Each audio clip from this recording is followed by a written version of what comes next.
Okay, let's talk about it. We live in a world that is just overflowing with information, right? And the biggest challenge, it isn't finding answers anymore. It's knowing what to believe. So today, we're going to build a really practical toolkit to help you and me separate fact from fiction. I mean, does your social media feed ever feel like just an endless fire hose of conflicting facts? If it does, you are so not alone. That feeling of being totally buried in information, it's universal, and it is the exact reason we all need a better strategy.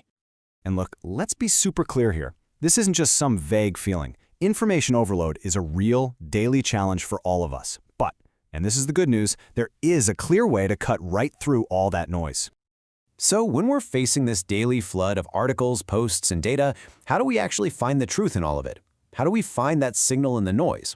That's the core question, isn't it? And answering it, well, that's going to take a fundamental shift in how we approach information. So this is our mission. We're not trying to shut information out. No way. We're learning how to become active, skilled searchers for what's actually true. And the key here is a really simple shift in your mindset. Stop just consuming information and start analyzing it. It's all about developing that skill to question, to probe, and to truly evaluate pretty much everything that comes across your screen. And this quote, man, it just nails why all of this matters so much. See, evaluating sources, it's not some boring academic exercise. It is the absolute foundation for understanding our world and for being an engaged citizen. Okay, so how do we actually do this? It's time to get practical. We are going to build your credibility toolkit.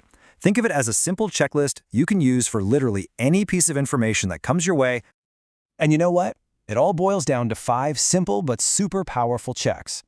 We're going to walk through each one: the author, the context, the consistency, the evidence, and of course, bias. All right, let's dive in. First up, the author. You always got to ask yourself, who wrote this? What are their qualifications? Do they actually have expertise in this area? And what about the organization they work for? Is it known for being accurate? Who is behind the information? That is your first big clue. All right, next is context. And this is huge because no piece of information just exists in a vacuum, right? You have to ask, when was this published? And maybe even more importantly, why was it created? Was the goal to inform you, to persuade you, or maybe to sell you something? That purpose behind it, it changes everything. Okay, now for a really, really powerful check: consistency. First, does the information even make sense on its own? And then, crucially, how does it stack up against other reliable sources? Seriously, a quick cross-reference can reveal pretty much everything you need to know. Let's actually see this in action. Imagine you see a report from Source A, a pretty credible news agency. It says an event drew about 5,000 people. Okay, so that's our baseline. Then you see another article from Source B, and it confirms, yep, approximately 5,000 attended. So now you're building a consensus, right? The claim is getting stronger. But then you stumble upon Source C, and it claims only a handful of people showed up. Whoa! That huge disagreement is your giant red flag. It's screaming at you that Source C needs a much, much closer look using the rest of our toolkit. See how quick and powerful that is? Okay, moving on to step 4, evidence. Look, credible sources don't just make claims out of thin air, they back them up.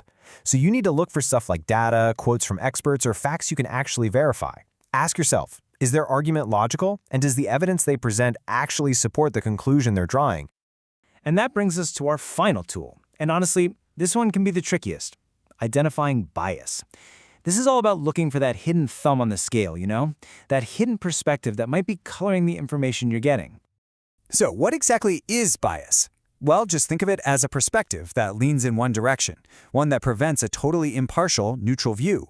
And you can find it in the language they use, the facts they decide to include, and this is a big one, the facts they decide to leave out. And this is a perfect example of bias in action. Just notice the difference here.